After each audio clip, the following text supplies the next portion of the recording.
Are we really doing this? Yes. Again, I want every single person watching this video to take a deep breath, sit down, and really process what we all just witnessed.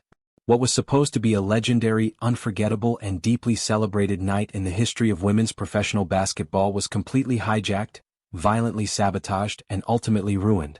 The Indiana Fever just suffered a soul-crushing, agonizing, and entirely avoidable loss to the Golden State Valkyries, walking off the court with a final score of 88-90.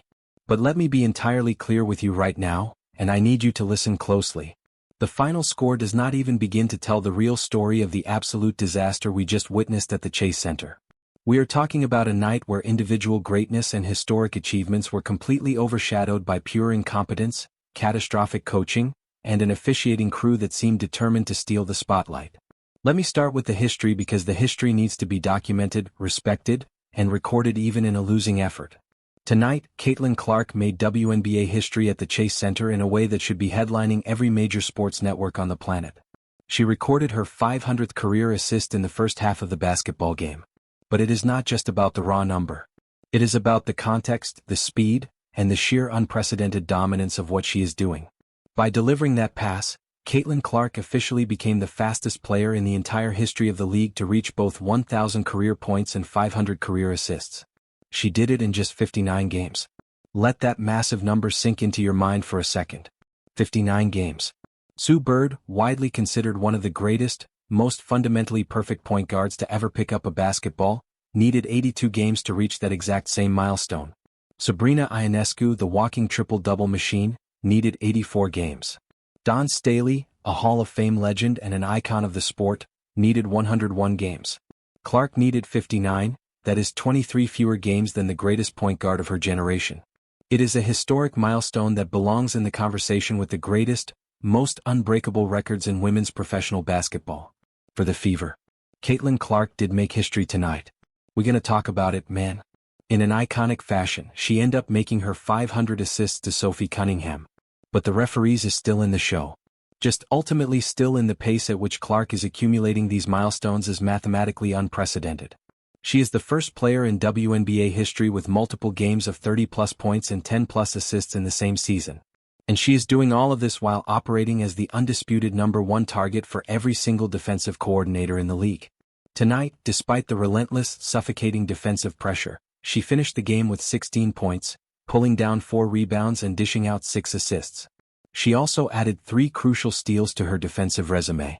But then the second half happened, and this is where the celebration tragically ends and the deep boiling frustration begins. Nobody in the mainstream media is willing to talk honestly about the referee situation that had Caitlin Clark visibly furious, shouting in disbelief and completely losing her composure on the court. And honestly, I do not blame her for a single second. Multiple times in the second half, Clark put her head down, drove aggressively into the paint, and absorbed incredibly heavy, violent contact from the Vauky's interior defenders without getting a single foul call. She was frustrated. She was openly jawing at the officials, begging them to do their jobs and protect the players on the floor.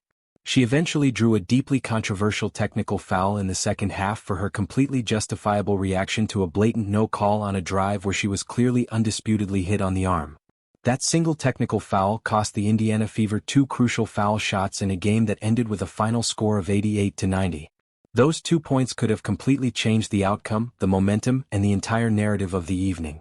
Clark shot a flawless, perfect 8 for 8 from the free throw line tonight.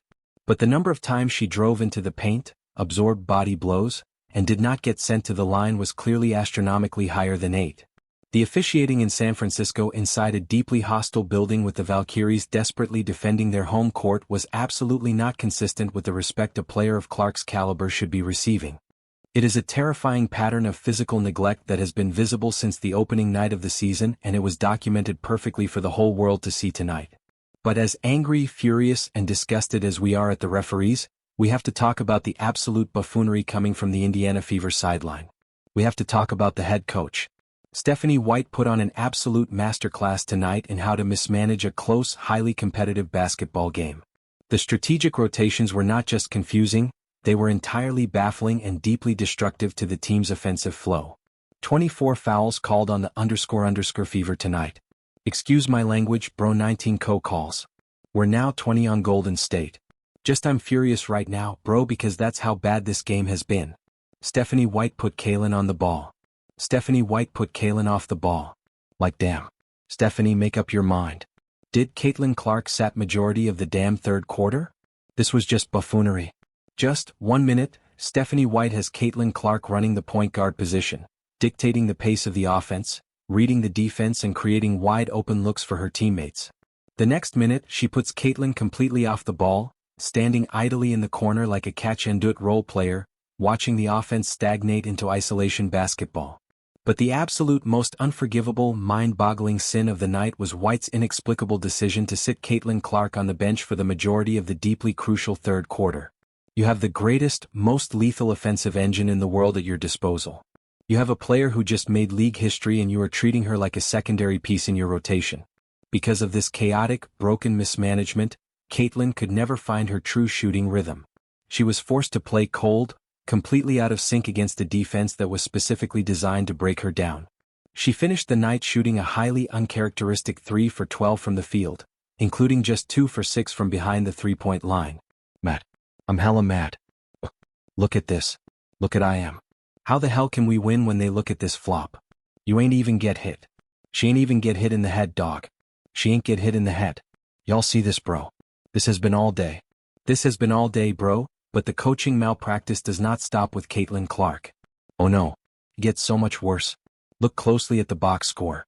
Look at the players who were forced to watch this disaster unfold from the sidelines.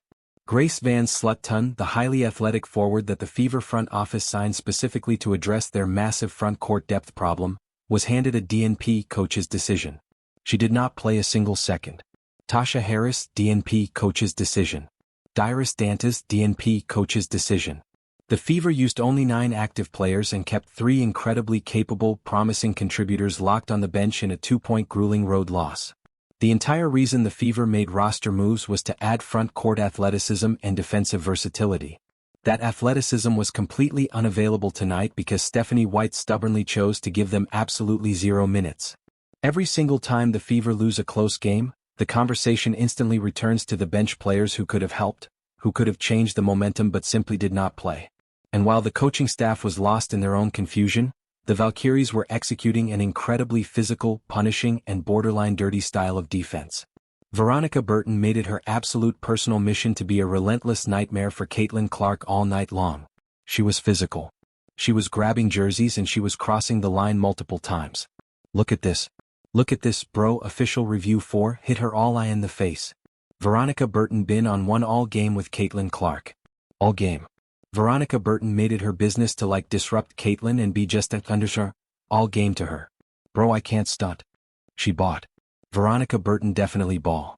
The Indiana offense outside of Caitlin was a disorganized, frustrating mess. Kelsey Mitchell finished the game playing over 30 minutes, but she managed to score only 14 points while shooting a highly inefficient 5 for 13 from the floor. She repeatedly drove blindly into the heavily congested paint, refusing to pass the basketball out to open shooters, only to get blocked time and time again by the Vokie's towering interior defense. Even players like Sophie Cunningham, who was on the receiving end of Clark's historic 500th assist, struggled with efficiency. Cunningham played nearly 25 minutes, scoring 11 points, but she shot a very difficult 4 for 11 from the field, including a brutal 1 for 7 from beyond the three-point line. Aaliyah Boston fought hard, pulling down 6 rebounds and dishing out 4 assists, but she was limited to 13 points while shooting 4 for 11 from the floor. The entire starting lineup looked completely out of sorts. However, amidst the darkness, the frustration, and the poor shooting percentages, there was one incredibly bright, shining revelation on the roster tonight. A player who absolutely refused to back down. Let us talk about Raven Johnson. While the rest of the starting offense struggled desperately to find consistency, Raven Johnson stepped onto the court and delivered an absolute masterpiece. She played 21 minutes and 20 seconds and she made every single one of them count. Man, my goodness, man. Now, I got to talk about Raven Johnson career game, man. 16 points, 7 to 10 from the field. Just outstanding.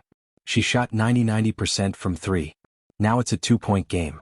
Come on, Kelsey Mitchell. Raven Johnson scored a hyper-efficient 16 points, shooting an unbelievable 7 for 10 from the field, which translates to a massive 70% shooting accuracy. She also shot 2 for 3 from behind the three-point arc. She was the absolute most efficient lethal offensive player on the floor tonight. Not Clark, not Mitchell, not Boston. Raven Johnson, the rookie who so many people on the internet unfairly doubted, who was essentially an afterthought in the rotation, came off the bench and ended the night with a team-high +4 rating. She was the only reason the Fever were even in a position to win this game at the end. And yet, the deepest, most painful irony of this entire loss is that the player who scored 16 points on 70% shooting was sitting completely frozen on the bench for the first 30 minutes of the game while the rest of the team struggled. But even with Raven Johnson's heroic game-saving efforts, this tragic story ultimately came down to the final agonizing, heart-stopping seconds. The Fever were trailing by just 2 points. The score was 88-90. The tension inside the Chase Center was so thick it was practically suffocating. The Fever got the ball back for one last desperate possession. This is the exact moment where elite coaching separates the absolute winners from the losers. This is the moment where you draw up a brilliant play, create space, and get the ball into the hands of your historic superstar. The clock started ticking down. Chaos immediately erupted on the floor. The spacing was terrible. Aaliyah Boston, desperately trying to salvage the broken play, drove incredibly hard to the basket, absorbed massive, undeniable contact from the defense and nothing. Pure silence, no whistle. The referees, who had been blowing their whistles loudly and aggressively all night long, who had called 24 fouls on the Indiana Fever, suddenly swallowed their whistles when the game was literally hanging in the balance. But as furious as we should be at the officials for that missed call, the biggest, most unforgivable failure of the final possession was not the referee. It was Stephanie White. As the final seconds rapidly melted away off the clock as her players looked visibly frantic, confused, and trapped in a horribly broken play, Stephanie White stood entirely frozen on the sideline like a deer caught in the headlights. She had a timeout safely tucked away in her pocket. She had the power to stop the game, calm her players down, and draw up a winning play. Instead, she watched the entire disastrous, chaotic possession unfold right in front of her eyes and stubbornly refused to call it. "Oh my God, B." A correlation said, "I just don't understand how Steph watched that possession and didn't call a timeout earlier. I'm so annoyed. I absolutely despise the last possession. I'm just shaking my head." Stephanie White completely. Let's see this last possession, guys. 0.5 seconds left on the game clock. A desperate, impossible, completely off-balance catch-and-do-it situation. The buzzer sounds game over. Here is the painful, unavoidable bottom line. Caitlin Clark made incredible generational WNBA history tonight.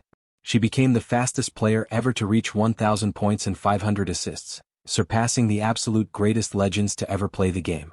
That milestone is real. It is permanent, and it deserves massive, unapologetic celebration. But she also shot 3 for 12 from the field. She got a technical foul for her justifiable frustration with a deeply flawed officiating crew. She turned the ball over 5 times and her head coach kept critical players like Van Slutton, Harris and Dantas chained to the bench for the entire game. The night was historic and it was deeply incredibly painful at the exact same time. That is the frustrating reality of the Indiana Fever right now. They are a team uniquely capable of making history and tragically losing the exact same game in which they make it. Raven Johnson's incredible emergence as a highly reliable, highly efficient offensive option is the single most encouraging development from this disaster, and we are going to closely track whether Stephanie White finally wakes up and gives her the starter minutes she has absolutely undeniably earned. The Indiana Fever are entering a highly critical stretch of the season.